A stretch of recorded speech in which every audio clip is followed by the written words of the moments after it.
So if we could start getting seated and get started here this evening.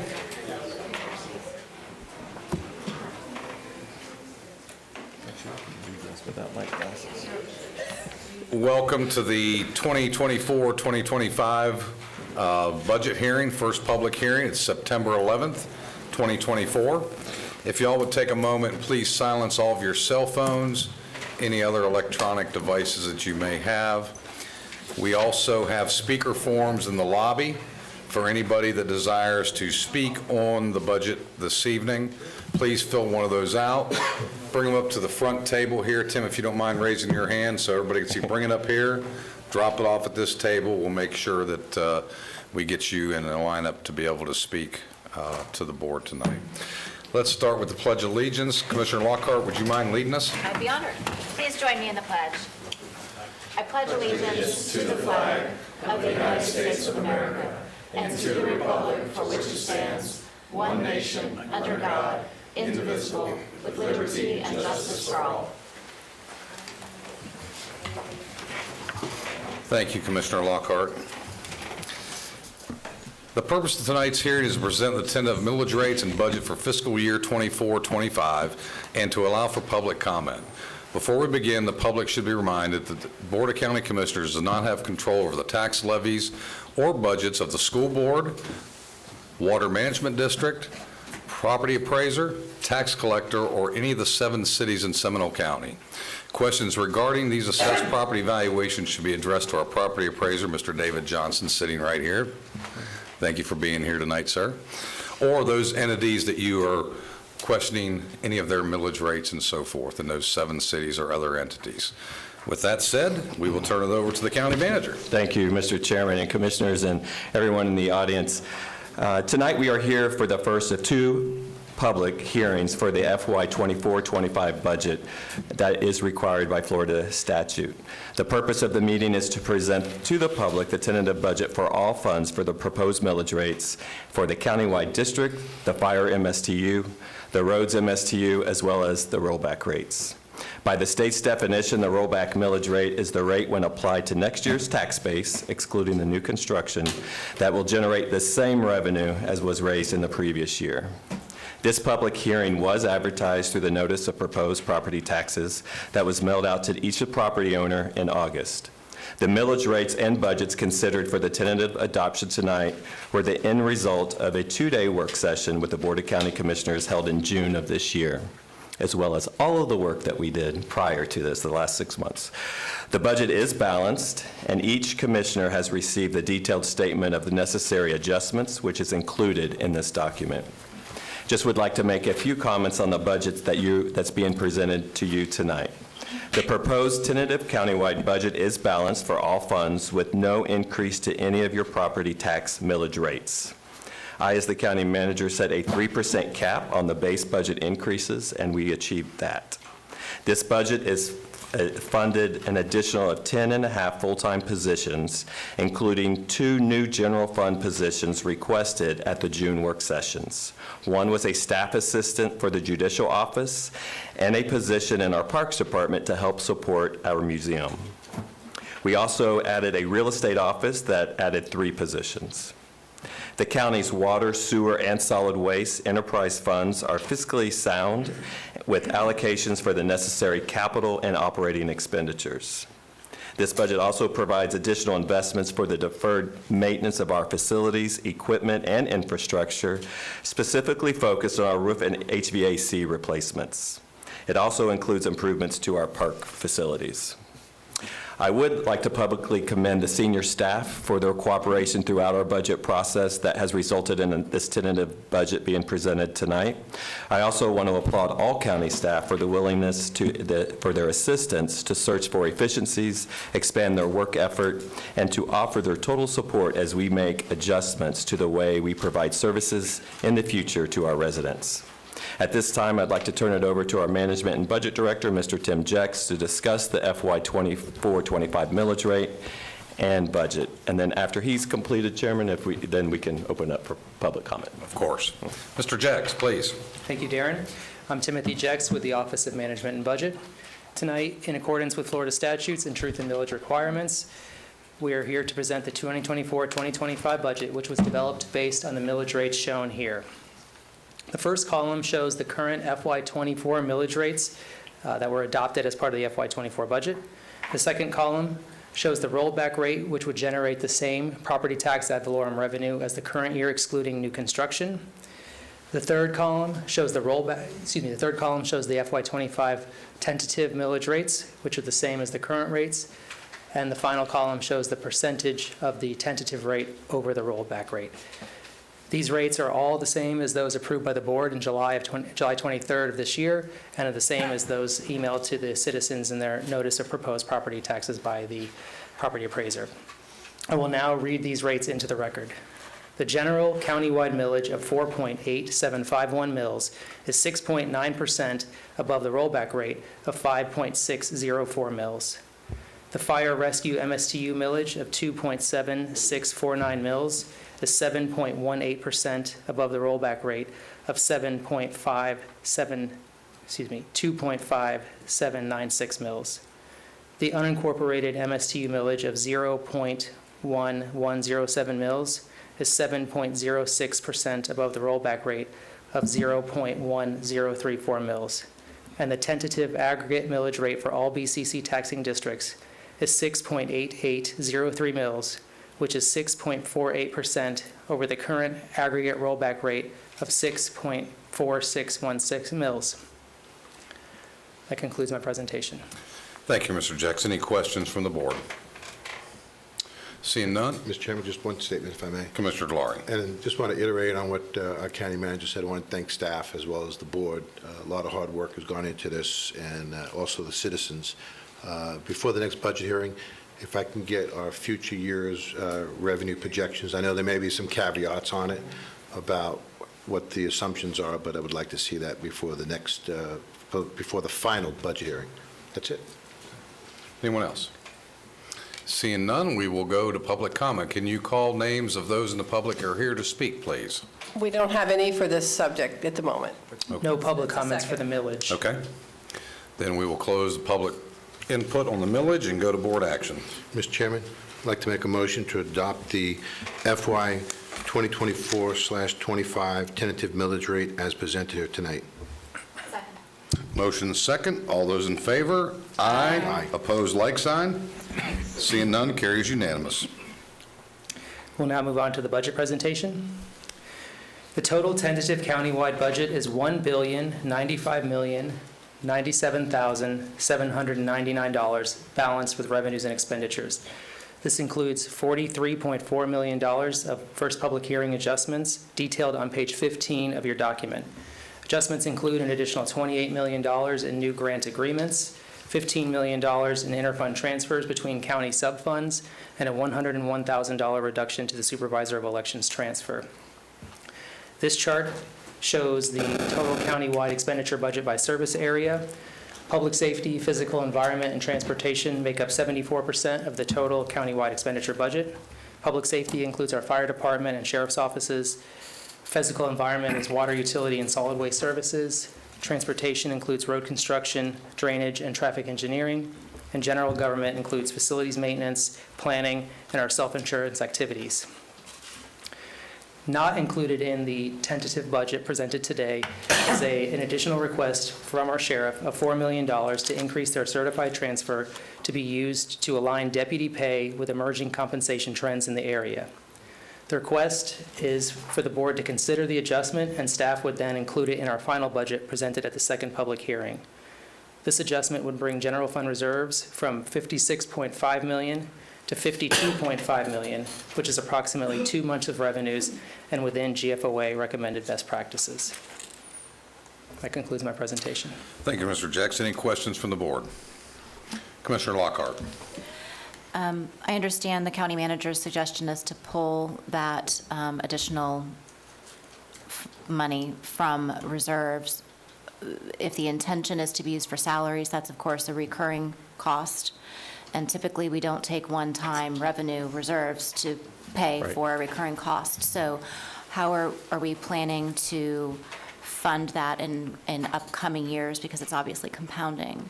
Great question, and yeah, absolutely, since this will be a reoccurring cost. And actually, I had conversations with the sheriff not too long, a couple of weeks ago as well, and we're going to be meeting again because of the issue that they're having with deputy pays, similar to what we did with fire as well.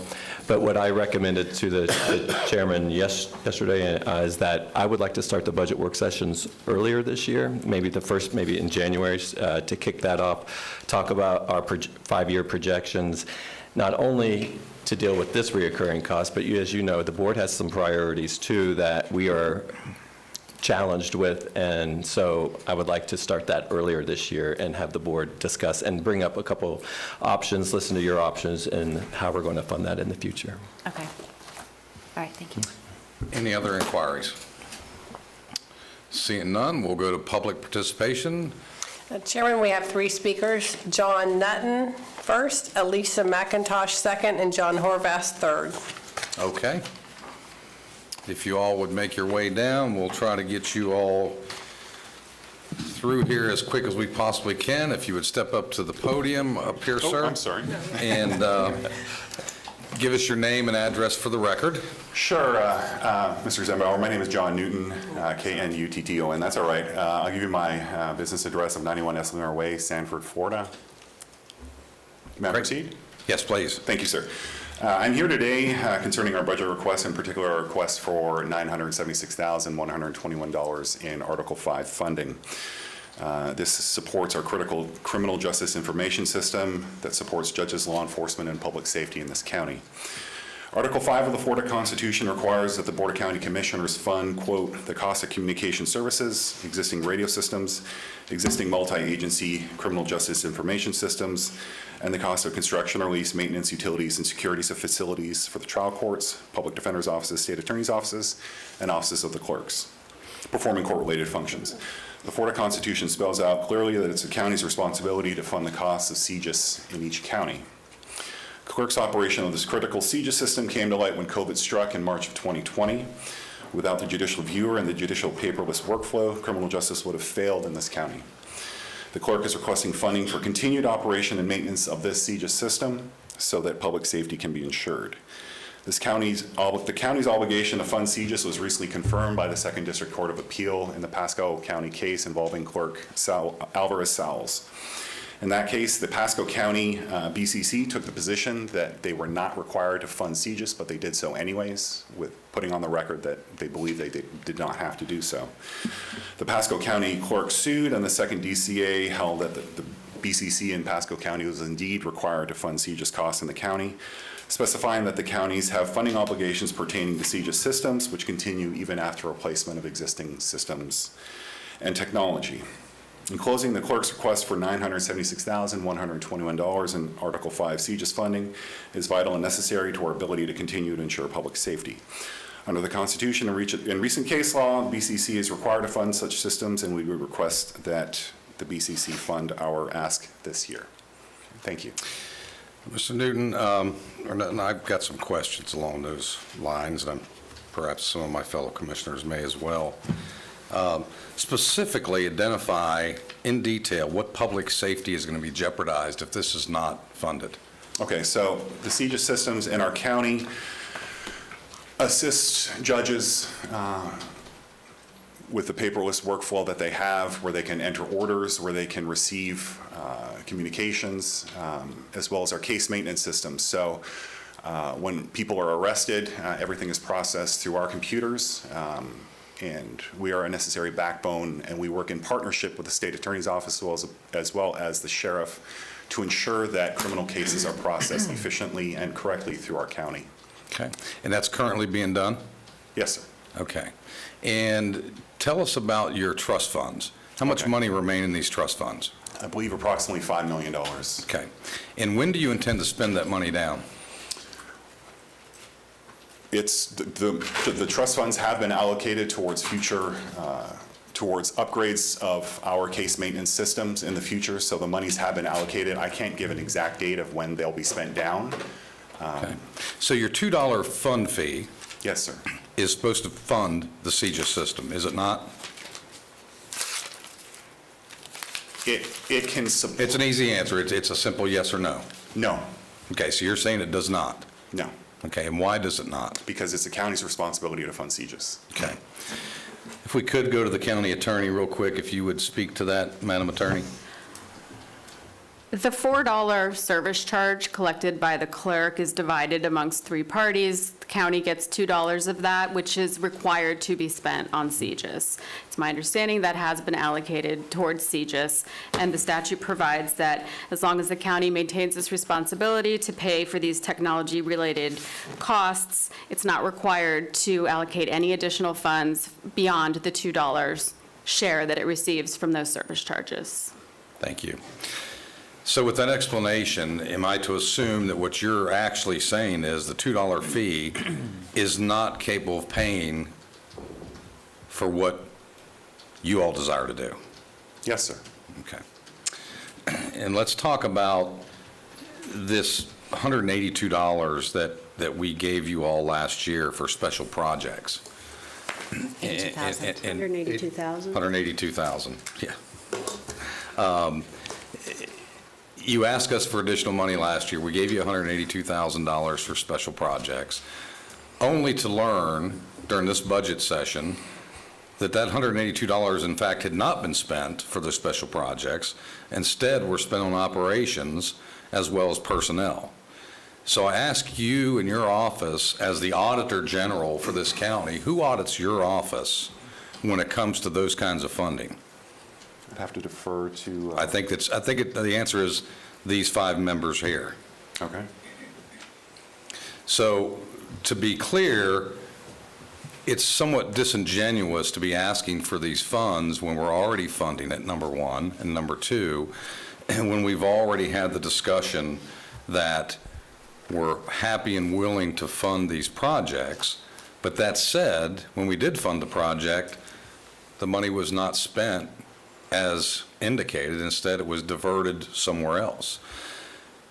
My position is we're happy to fund whatever projects that the county may need and our partners need, as long as there is a viable and direct nexus of a business argument of the benefit of that. And I know we've talked in the budget hearings about you all building your own software versus off-the-shelf software. And quite frankly, in this commissioner's opinion, we don't have to fund first-class tickets. We have an obligation to fund a passenger's ticket. And if that does not suit the need of the clerk and the judiciary as far as the functions of the sheriff and everyone else, then I would expect them to come in and tell us, hey, this is a problem. So I'm sorry you're in this position, but the reality is that's the lens I'm viewing this from. So, any other comments from the commission?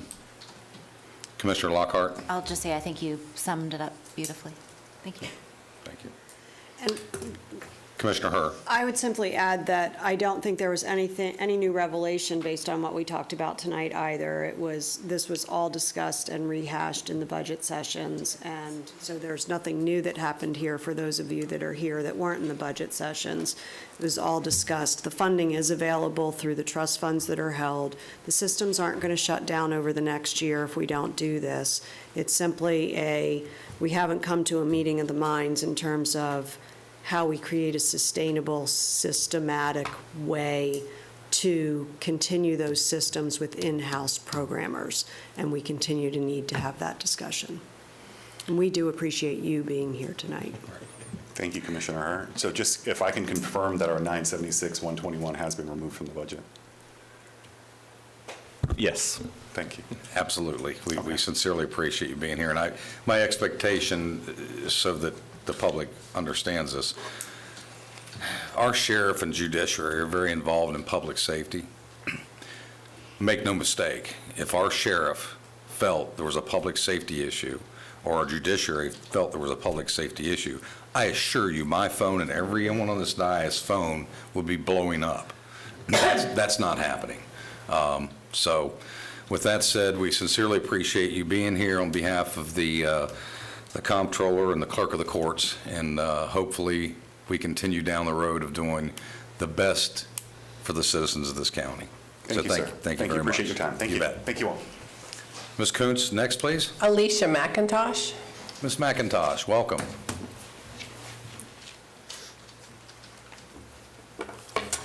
Good evening. Good evening. I have a question. Name and address for the record, please. Good Lord. Adjust that any way you'd like. It's Alyssa McIntosh. I live at 864 Banana Lake Road. That's the fruit. So before I ask my question, I'd like to preface with a couple of comments. And the first is to say that I am not unsophisticated enough to think that what I say tonight is going to make any difference at all.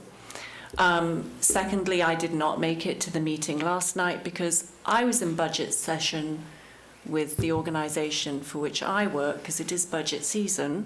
So I was unable to go and say what I wanted to say there. But I get one tax bill. I don't get a bill for school and a bill. I get one tax bill. So, and I want to say, before I ask my question, I believe in paying taxes. I think it's important to support schools. I don't have kids. The fire department does a wonderful job. The police department does a wonderful job. You guys do. But, and there's always a but, I want to know why it's okay for a year-over-year increase to be at minimum 24% and at maximum 31%. Because I write a budget for myself every year. House insurance, let's not talk about that craziness. House taxes. I did not budget 31% increase. That's nuts. If I wrote that in the budget for the healthcare organization I work for, I probably wouldn't have a job. So help me out here. I mean, I'm happy to pay taxes, and I will obviously pay this bill and hope that it does what it's supposed to do. But this feels like bad planning to me. So to answer your question, there is a statutory cap. It's not 31%.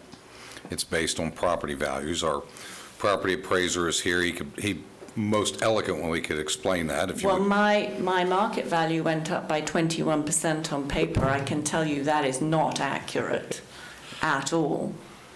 Yeah. But I get one bill.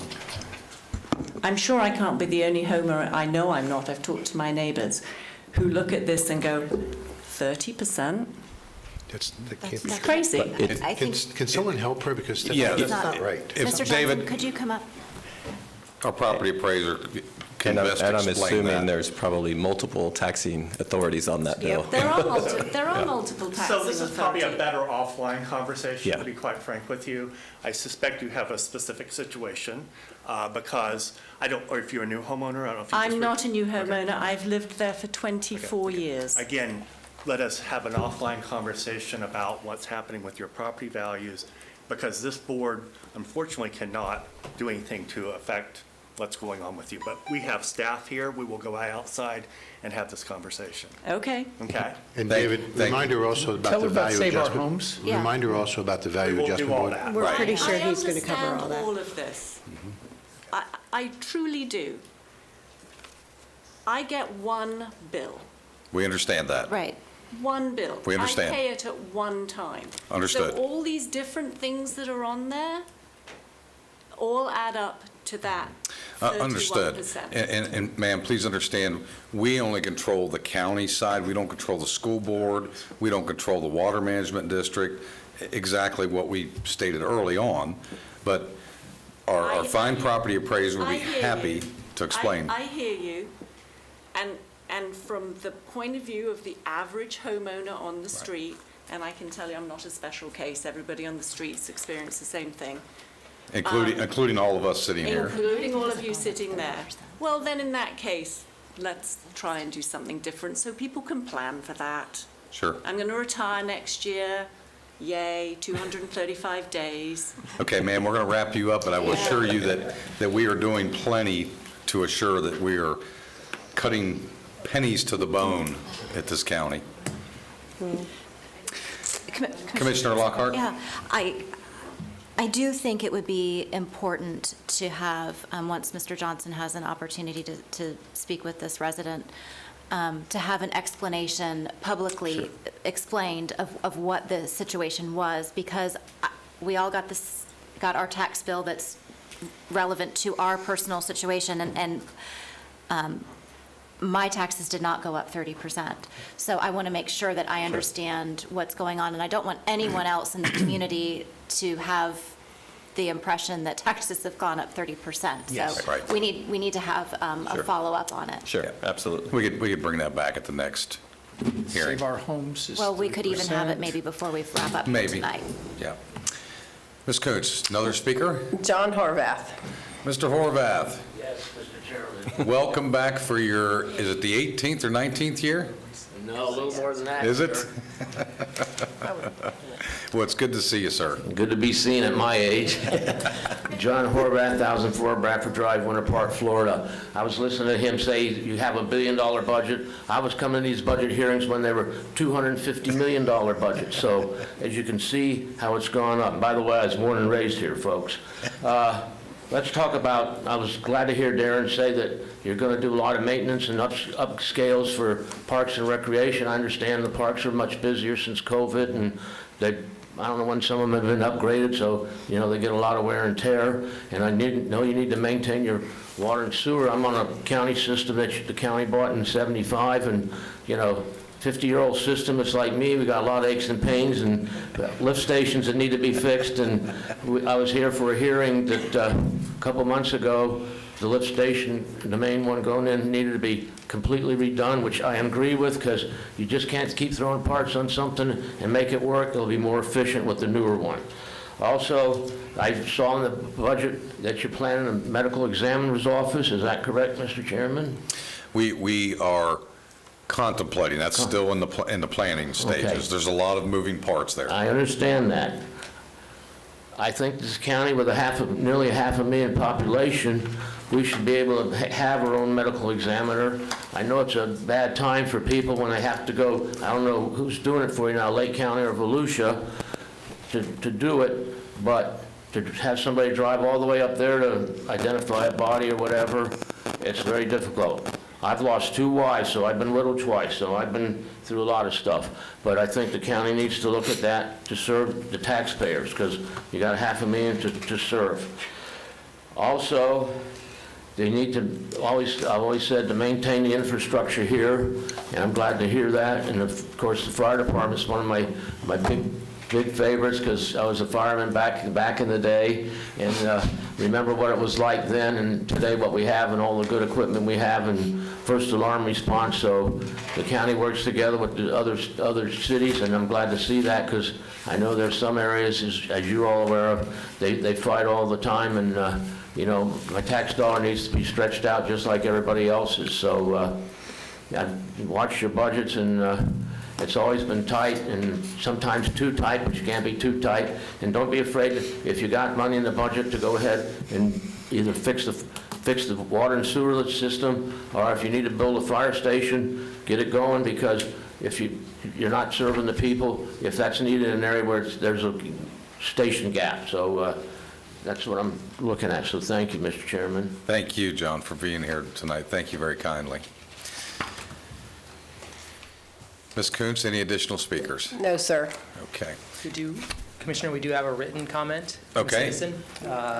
If you would read their name